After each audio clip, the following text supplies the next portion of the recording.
Oke, pagi-pagi semangat pagi semua kembali dengan Nofri Simanjuntak di sini. Kali ini saya akan memberikan forecast mingguan untuk pair yang kedua yaitu GBP out. Jangan lupa juga seperti sudah saya informasikan sebelumnya bahwa bukan saja saya mendukung trader-trader di Indonesia dengan memberikan edukasi yang benar, tetapi saya juga mendukung dalam bentuk menyediakan tempat untuk kita, para trader, baik forex, gold, saham, cryptocurrency, dan lain sebagainya, pokoknya trading, untuk kita bisa melakukan trading bersama. Drink coffee, make money.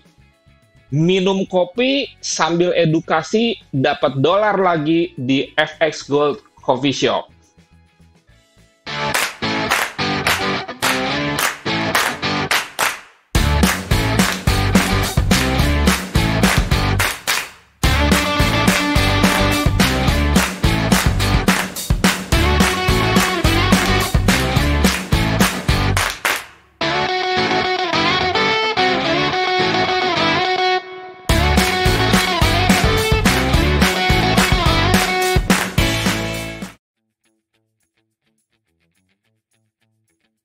Yes, bagaimana kira-kira pergerakan GBP out untuk 1 minggu ke depan, tanggal 13 sampai dengan 17 Desember? Kita mulai dari analisa fundamentalnya berkaitan dengan negara Inggris. Sorry, di video sebelumnya GBP JPY, Anda bisa klik di huruf I bulatan kecil di kanan atas monitor Anda masing-masing. Saya lupa menyampaikan mengenai sekilas fundamental negara Inggris. Kalau kita melihat Inggris, sebetulnya masalah utamanya saat ini adalah soal pembatasan sosial berkaitan dengan COVID-19 varian Mikron. Kemudian juga soal inflasi, tetapi tidak ada menunjukkan tanda-tanda akan menaikkan suku bunga. Dan terakhir, pada minggu lalu diumumkan bahwa data GDP Inggris itu hanya mengalami kenaikan 0,1%, di luar ekspektasi 0,4%, dan jauh di bawah dari data sebelumnya yang 0,6%.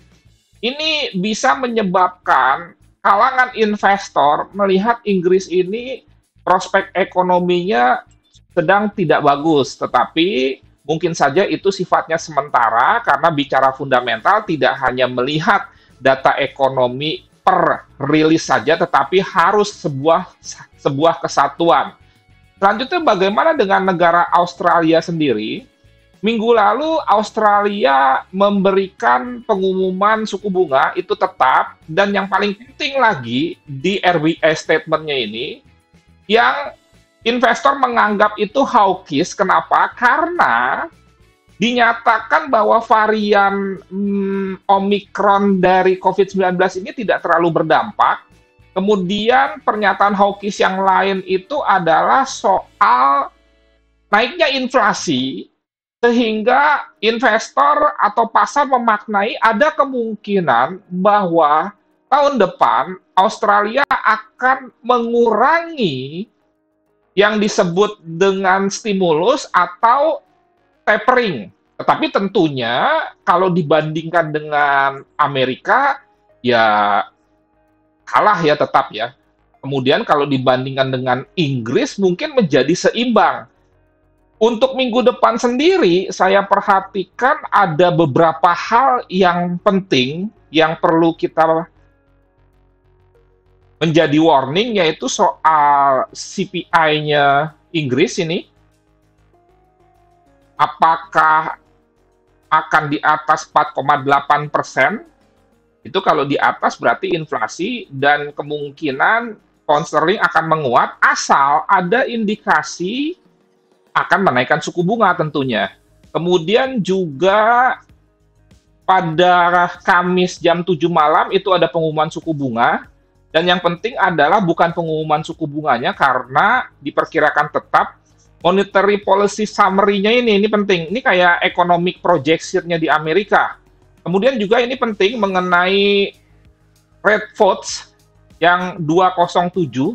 Ini X yang pertama menyatakan dari 9 gubernur bank itu 2 ingin naik, kemudian 0 ingin turun, 7 tetap. Ini kalau misalkan berubah, umpamanya 3, misalkan 0 kemudian 6, berarti ada penambahan gubernur baru yang ingin suku bunga naik, dan itu berpotensi membuat pound sterling menguat. Di sisi lain juga, negara Australia minggu depan akan ada banyak data-data penting yang dirilis, seperti misalkan tingkat pengangguran diprediksi akan menguat, artinya berkurang, kemudian NFP-nya Australia, kemudian juga ada statement dari gubernur banknya, saya nggak tahu ini statementnya dalam rangka apa.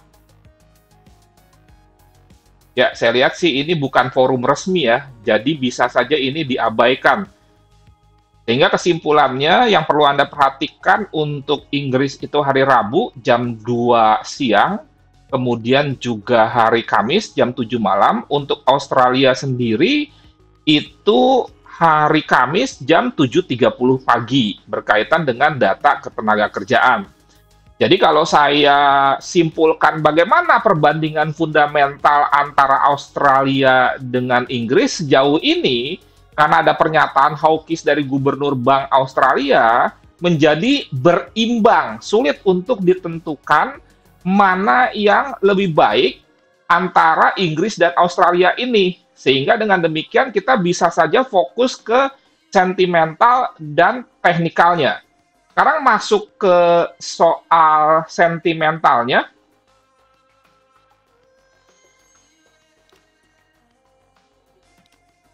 Tadi di GBP-JPY sudah saya bahas bahwa kepemilikan institusi besar non-komersial terhadap pound sterling itu masih lebih besar posisi short-nya 64%. Sekarang kita bandingkan langsung dengan Australia, apakah masih lebih besar posisi short-nya? Ternyata masih, bahkan short-nya bertambah nih 78%. Jadi kalau kita kaitkan antara pound sterling dengan Australian dollar, sama-sama kepemilikan short-nya dominan, tetapi lebih besar di Australia, sehingga bisa kita simpulkan dalam hal sentimental antara GBP out itu tentunya bullish atau uptrend atau GBP menang. Sekarang kita langsung masuk ke teknikalnya.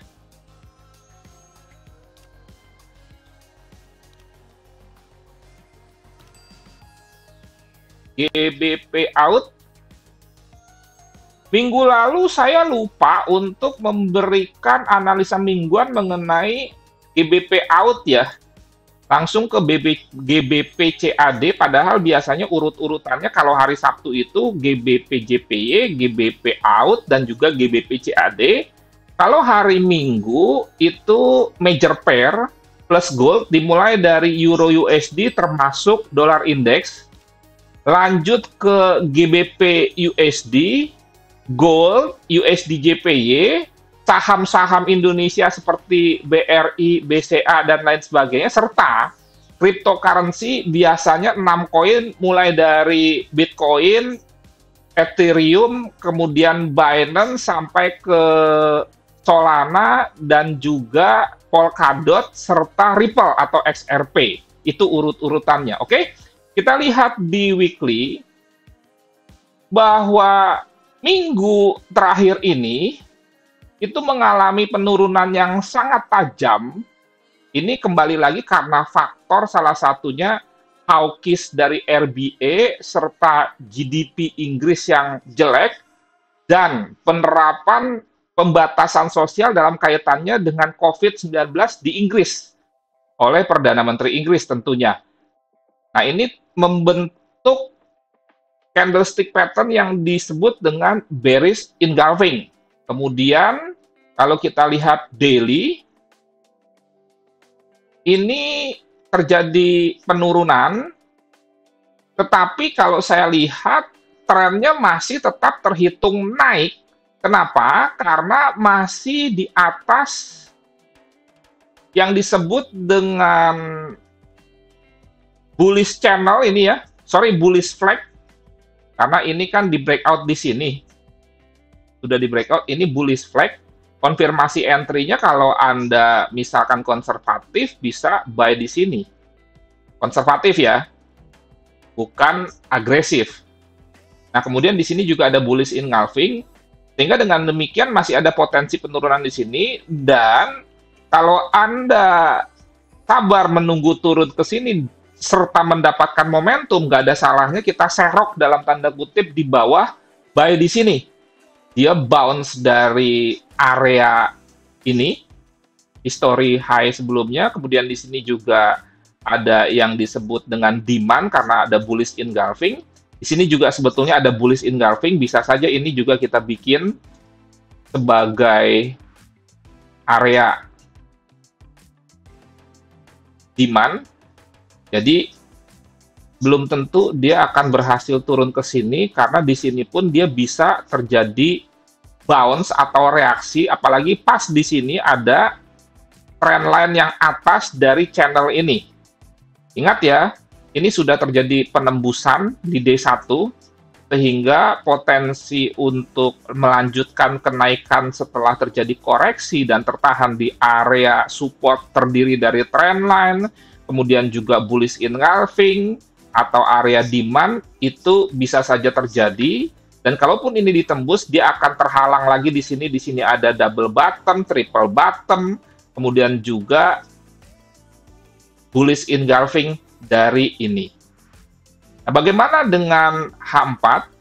Seperti tadi saya sampaikan, minggu lalu saya lupa untuk memberikan forecast ini, sehingga kita akan merencanakan tadi di daily trennya masih bullish, sementara di H4 sebetulnya trennya bearish. Dan kalau kita bicara sentimental, kepemilikan long dari institusi besar terhadap pound sterling masih lebih besar daripada Australian dollar, sehingga kita bisa menerapkan dua skenario, yaitu skenario pertama, jika umpamanya dia turun ke sini hari Senin, kemudian dia ada reaksi di sini dan tidak ada closing candle di bawah ini sehingga gagal double bottom, Anda bisa melakukan aksi buy dengan stop loss di sini 40 pip, karena range GBP out itu juga cukup besar ya.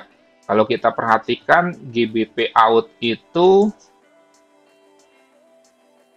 range mingguannya sampai 200% kemarin karena kuatnya Australian dollar dan ini turun.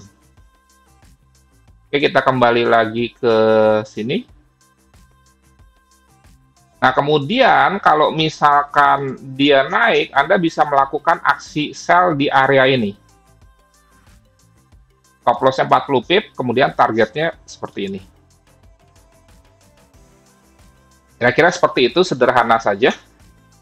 TP-nya, kalau Anda sekali lagi sell di sini stop loss-nya 40 pip di atas ini. Kemudian kalau Anda buy di sini, TP-nya di sini, stop loss-nya 40 pip di bawah ini.